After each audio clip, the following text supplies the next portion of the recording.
கலைஞர் தொலைக்காட்சி நேயர்களுக்கு நலமுடன் வாழ என்ற நிகழ்ச்சியில் இந்த யோகாசன நிகழ்ச்சியை தொகுத்து வழங்குவது குமாரி லக்ஷ்மி ஆண்டியப்பன். நம்ம உடம்புல 7 சக்கரங்கள் இருக்குது. வயிற்றில் இருக்கக்கூடிய சக்கரம் ரொம்ப முக்கியமான சக்கரம். இந்த சக்கரங்களை ஒன்றொன்றும் இயக்கிறதுக்கு ஒரு ஆசனங்கள் இருக்குது. இப்போது நம்ம அந்த சக்கரங்கள் மூலியமாக தான் நம்ம உடம்புல நிறைய எனர்ஜி ஃப்ளோ இருக்கும். இது தவிர ஆசனங்கள் மட்டும் பண்ணுறதுனால நம்ம பாடியில் எனர்ஜி ஃப்ளோ வந்துடாது. அதுக்கப்புறம் வயிற்றுக்குன்னே சில பயிற்சிகள் இருக்குது, பந்தங்கள். இந்த ஆசனங்களோட வயிற்றுக்கு பண்ணுற ஆசனங்களோட பந்தங்களையும் சேர்த்து பண்ணும்போது நம்ம உடம்புல நம்ம எனர்ஜிகளை தக்க வைக்க முடியும். பந்தானா லாக் ஆஃப் எனர்ஜி அப்படின்னு நம்ம சொல்லுவோம். இதை தவிர வயிற்றை க்ளீன் பண்ணுற பயிற்சிக்கு நம்ம கிரியைகள்னு சொல்லுவோம். இந்த கிரியானா நம்ம உடம்புல சீல் ஆஃப் எனர்ஜி அப்படின்னு சொல்லுவோம். இந்த மாதிரி எனர்ஜியை நம்ம உடம்புல தேக்கி வைக்கிறதுக்குன்னே நிறைய சக்கரங்கள், நம்ம 7 சக்கரங்கள் இருக்குது. ஒரு இடத்துலையும் நமக்கு தேவையான அளவு சக்கரங்கள் இயங்க இயங்க இயங்க நம்மளோட எனர்ஜி ஃப்ளோவையும் நம்ம பேலன்ஸ் பண்ண முடியும். நம்ம எந்த ஒரு பயிற்சியும், நீங்கள் ஆசன பயிற்சியை விட்டுருங்க, ஏதோ ஒரு எக்ஸசைஸ் பண்ணுறீங்க, ஏதோ ஒரு வாக்கிங் பண்ணுறீங்க. எதுக்கு பண்ணுறோம் நம்ம வாக்கிங்? நம்ம உடம்புல ஏதோ ஒரு பிரச்சனை வந்துருச்சு, இப்போ சுகரே வந்துருச்சு, டாக்டர் வந்து வாக்கிங் பண்ணுங்கன்னு தான் சொல்லுவாங்க. இந்த வாக்கிங் பண்ணுறதுனால உங்களோட எனர்ஜி வந்து உங்கள் கண்ட்ரோலுக்கு வரும். நீங்கள் எப்படியும் இன்றைக்கி வந்து நம்ம இவ்வளோ தூரம் போயிருக்கோம், நாளைக்கு கொஞ்சம் தூரம் போகணும் அப்படின்னு நம்ம அந்த எனர்ஜி ஃப்ளோ வர வர வர நம்மளோட இலக்கை வந்து நம்மளால் அடைய முடியும். இதுக்கு நம்ம எனர்ஜி வயிற்றில் மட்டும் இருந்தால் பார்த்தாது, நம்ம பிராண சக்தியும் நமக்கு கண்ட்ரோலில் வரணும். இந்த வயிற்றில் நான் சொல்லும் போது ரொம்ப முக்கியமான உறுப்பு இந்த கணையம். இந்த கணையத்தில் வரக்கூடிய பிரச்சனை சுகர். இன்றைக்கி சின்ன குழந்தைங்கள்லேருந்து, பிறக்கிற குழந்தைங்கள்லேருந்து வயசானவங்க வரைக்கும் இன்றைக்கி அதுக்கு எடுக்கிற மெடிசன்ஸும் அதுக்கு உள்ள எக்ஸ்பென்சஸையும் பார்த்திங்கன்னா ரொம்ப பார்க்குறதுக்கே வந்து நமக்கு ரொம்ப கஷ்டமாக இருக்கும். அது எடுத்தும் நமக்கு வந்து அதில் ஒரு சாட்டிஸ்ஃபேக்ஷன் இல்லையே அப்படின்னு ஒரு 18 வயசு ஒரு பையன் எங்கள் பயிற்சி சாலைக்கு வந்தான். அந்த பையனுக்கு வந்து சுகருன்னே அந்த பையனுக்கு தெரியல. உடம்பு ஃபுல்லாக இச்சிங். அவனுக்கு இச்சிங்கிறது, அவன் போய் ஸ்கின் டாக்டர்கிட்ட போய் எல்லா மருந்து மாத்திரைகள் சாப்பிட்டு 18 வயசில் அவங்களால கெஸ் பண்ண முடியல. நாமக்கல்லேருந்து வந்தாங்க. ஸோ நான் சொன்னேன், ஒரு சுகர் டெஸ்ட் எடுத்து பார்க்கலாமே, ஃபேமிலி ஹிஸ்ட்ரியில் யாருக்குமே சுகர் இல்லை, ஒரு சுகர் டெஸ்ட் எடுத்து பார்க்கலாமே சொல்லும் போது அவங்க பேரண்ட்ஸ் வந்து அதை கேட்டோடனே ரொம்ப அழுதுட்டாங்க. இல்லை 18 வயசு பையனுக்கெல்லாம் இருக்குமா? இல்லை, ஒரு டெஸ்ட் எடுத்து பார்த்துருவோம், ரொம்ப இச்சிங், எந்த மெடிசனுக்குமே கண்ட்ரோல் ஆகலை அப்படின்னா பிளட்டு கொஞ்சம் இம்ப்யூராக இருக்கும், நம்ம பார்க்கலாம் அப்படின்னு சொன்னோம். ஒரு சுகர் டெஸ்ட் எடுத்து பார்த்தா ஃபாஸ்டிங்லேயே வந்து அந்த பையனுக்கு 300 இருந்தது. ஸோ அதுக்கப்புறம் பிபியில் எடுத்து பார்த்தா அதுவே கிட்டத்தட்ட 350யோ 450யோ இருந்தது.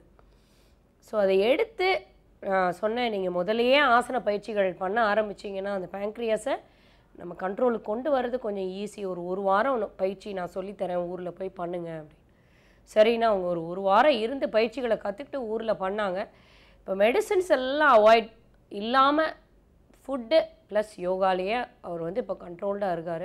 இப்போ அவர் ஃபாரின் போயிட்டார், ஐஐடி முடிச்சுட்டு வேலைக்கு.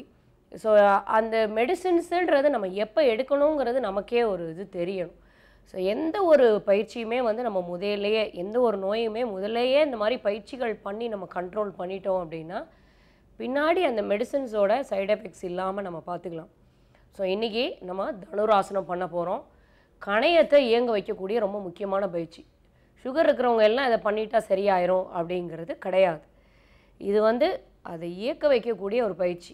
கூப்பிடப்படுப்பா ஸ்ரீகாந்த். காலை நீட்டி கூப்பிடப்படுக்கணும். ரொம்ப குண்டாக இருக்கிறவங்களால அப்படி காலை மடக்கியே பிடிக்க முடியாது. ஸோ முயற்சி பண்ணினா போதும், மற்றபடி பிடிக்க முடிஞ்சவங்க இப்படி பிடிங்க. இப்போ தலையை மேலே தூக்கி காலை மேலே தூக்கணும். வயிற்று பகுதியில் நிற்கணும், வாயை திறந்து மூச்சை விட்ட நிலையில் இருக்கணும். ரொம்ப முக்கியம். இது வயிற்று பகுதியில் நிற்கிறதுனாலேயே நம்ம உட்டியான பந்தா நம்ம அறியாமல் பண்ணுவோம். கணையத்தை போய் இயக்க வைக்கும். கணையத்தை இயக்கும் போது தான் அந்த இன்சுலின் செக்ரீஷன் இயற்கையாகவே சுரக்கிறதுக்கு ஹெல்ப் பண்ணும். மெதுவாக இறக்கணும். இறக்குப்பா. நல்லா சத்தமாக 2 மூச்சு.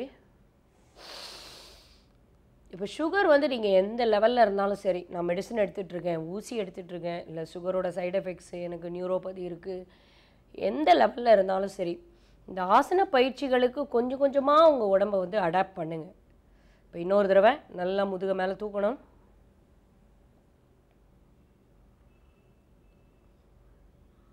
இப்போ இந்த பொசிஷனில் ஸ்டே பண்ணுறதே வந்து அந்த பந்தம் ஊட்டியான பந்தம் பண்ணுற மாதிரி வாயை திறந்து மூச்சை விட்ட நிலையில் அப்படியே மெதுவாக காலையில் ஏர்லி மார்னிங் எம்டி ஸ்டமக்கில் பண்ணணும் சுகர் இருக்கிறவங்க. அப்போ தான் அந்த பயிற்சி வந்து ஹெல்ப்ஃபுல் பண்ணும். அதாவது இந்த சுகர்லாம் வந்து இந்த பித்த சம்மந்தப்பட்ட வியாதியில் வந்துடும். மெதுவாக இறக்கணும். அதனால தான் நம்ம டெஸ்ட் எடுக்கும் போது கூட காலையில் ஃபாஸ்டிங்கு, அதுக்கப்புறம் ஆஃப்டர் ஃபுட்டு எடுக்க சொல்கிறாங்க. அதனால் இந்த மாதிரி பயிற்சிகளையும் செய்யும் போது இந்த சுகர், பிபி, தைராய்டு இது எல்லாமே பித்த சம்மந்தப்பட்ட வியாதிகளில் வர்றதுனால அவங்க எல்லாருமே காலையில் தான் பயிற்சிகள் பண்ணணும். இப்போ இன்னொரு தடவை சைடில் திரும்பி பண்ணணும். மெதுவாக தூக்கணும். வாயை திறந்து மூச்சை விட்ட நிலையில் அப்படியே ஒரு 10 எண்ணிக்கை. நீங்கள் பார்த்தீங்கன்னா அந்த பொசிஷன்லேயே நம்ம வயிற்று பகுதியில் தான் நிறுத்துகிறோம். எவ்வளோ நேரம்னாலும் நிறுத்த முடியும்.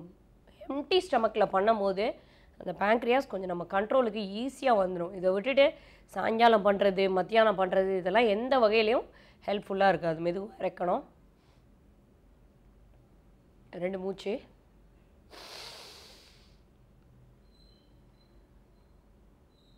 நாளைக்கு வேறொரு பயிற்சியோடு நான் உங்களை சந்திக்கிறேன். நன்றி. பக்தியை பொதுவுடைமையாக்கியவர். பக்தி மார்க்கத்திலே ஈடுபடுவதற்கு சாதி ஒரு தடையல்ல. எல்லா சாதியினரும், ஏன் பெண்களும் கூட பக்தி வழியிலே இறைவனை அடையலாம் என்று முழங்கியவர் ராமானுஜர்.